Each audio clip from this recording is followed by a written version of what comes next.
Hi, it's Rash here from the agency, property partner at the agency we work for you. Today I've got a special guest, Jay Sidhu from Vision Surveys Consulting.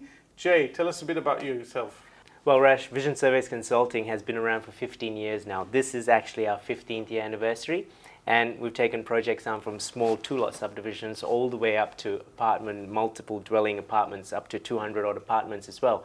So yeah, we can handle anything that's got to do with land development. Can I tell you, a lot of the clients that do business with us have used you guys, and we hear nothing but great things. So perfect. Thank you. Keep up the good work. Thank you. Everywhere I go, your name keeps popping up. That's good. Jay, and Vision Surveys Consulting are a great company. So keep up the good work. Thank you. So Jay, let me just ask you a question. How do we determine a block is subdividable? Okay, well, this one here has a lot of aspects to it, but let's just talk about the absolute basic thing. Yeah. You've got a property and you've got the land area of the property. The first thing you need to know is that you need to find out the R coding of your block. Okay? Now, let's, for example, say that the R coding is R20. Okay? You look at the minimum and average requirements in the R codes. Yeah. Right? That for R20 is 450 square meters average and 350 minimum. Okay. So if your block is 900 square meters, the first calculation you got to do is take that divided by the average. That gives you the lot potential, pretty much. This is very basic calculation. Okay. And then you try and figure out whether you can fit two 350 square meter lots in there. Yeah. Which obviously you can in an R20 because the numbers gap is a bit bigger. Yeah. And also then depends on what sort of subdivision you're doing. Then you get into the intricacies of that.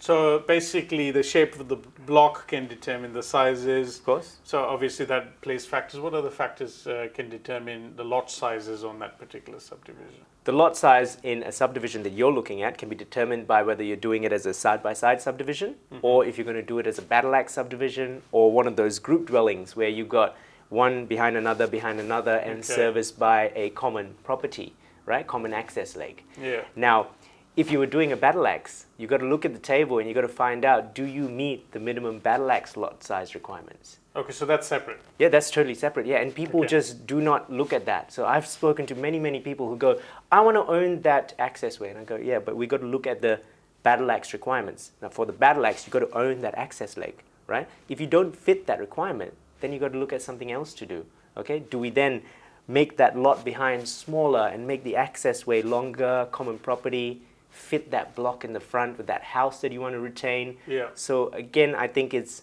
what's the end product that you are after? What's the best thing that you might be telling your client that you think you can sell? Yeah. And from there, we design a subdivision that works. So basically a buyer should be very careful, and also sellers should be careful they're providing the right information to buyers. Definitely. So couldn't agree more. just saying it's R20 split R40, you can get 5 on there, that's not necessarily what you can do. Yep. There's a lot of factors that are in play. It's good that you brought out that R20/40 thing, because that's a whole different beast altogether. Yeah. Whenever you see a /40, a lot of people don't understand it. They just go, oh, it's 40. You know, I can develop it to 40. Okay. But what it actually means is that when anything that's behind the slash is a bonus, and nobody's going to give you out something without wanting something back. Okay. So there's always a catch. So no free lunches. No free lunches. There's always a catch, okay? Excellent. Yeah. This is exciting. So, so what is the free lunch? Well, let's, for example, what are we giving up? Our firstborn child? Not your firstborn child, but let's, for example, say in City of Joondalup, if it's an R20/40, you would say, okay, well, I want to put X amount of street frontage lots because the R40 doesn't have a minimum frontage requirement. But with that /40 zoning, it says that if you want to subdivide at that high density, you need 10 meters frontage. Okay. And not only that, at the street boundary as well. So they've got something that they want. Yes. You have to meet that to give it to them. So if you can't fit that, then you got to go group dwellings, one behind another. So it pays to have great advice. Definitely. I couldn't stress that enough. Yeah. Sure.